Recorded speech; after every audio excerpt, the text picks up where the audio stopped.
How should we feel about Purdue basketball? So let's look at this for a minute. Okay, we know the results, we know the scores, we know what happened, but why? But how?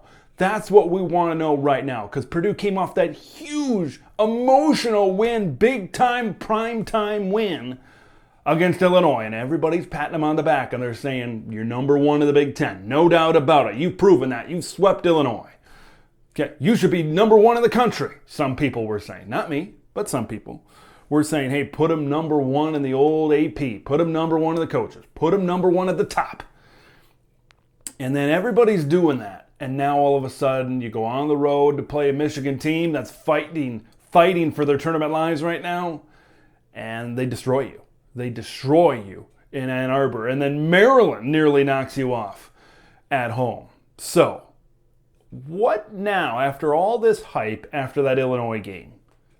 How do I feel? Because I definitely thought after that Illinois game, yeah, no question about it, they have the potential to be a number one seed.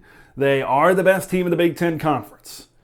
But now you follow that up with two performances like that against two middling Big Ten teams. This is my analysis right now of Purdue basketball. Hot and cold.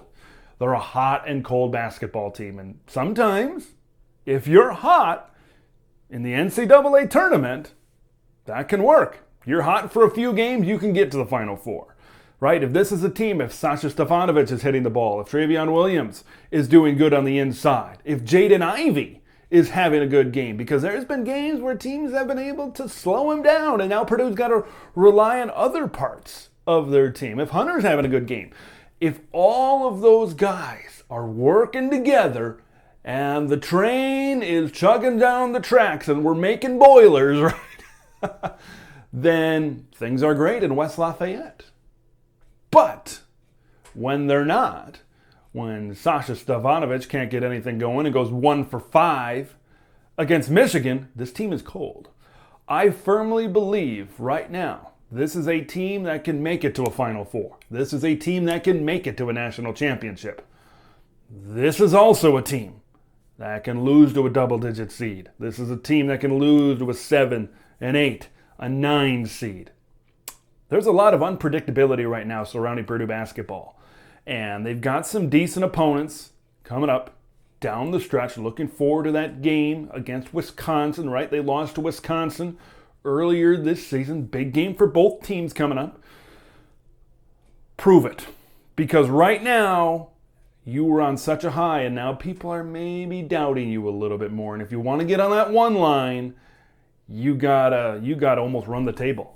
At this point in season. My feeling about Purdue is unpredictable. They can lose early, but they can, when they're hot, they can roll over just about anybody, and they are as good as just about anybody in college basketball. I want to hear your thoughts on this right now. Do you think Purdue's going to bounce back? You think Purdue's going to end up with the number one seed? You think they're going to be able to run through the Big Ten tournament? That is going to be a fun tournament to watch. Lots of competitive teams fighting for NCAA tournament berths, fighting for one seeds, fighting for all sorts of things. Is Purdue going to be able to run through the whole tournament and get where they want to get to? Or are we starting to see teams kind of catch on to what Purdue is trying to do? Teams trying to put together, are they putting together better defensive game plans? Do we know the blueprint to stopping and slowing down Purdue? Leave your thoughts in the comments below. Hit subscribe for more great basketball content coming up. I'm Big Ten Ted. We'll see you in the next one.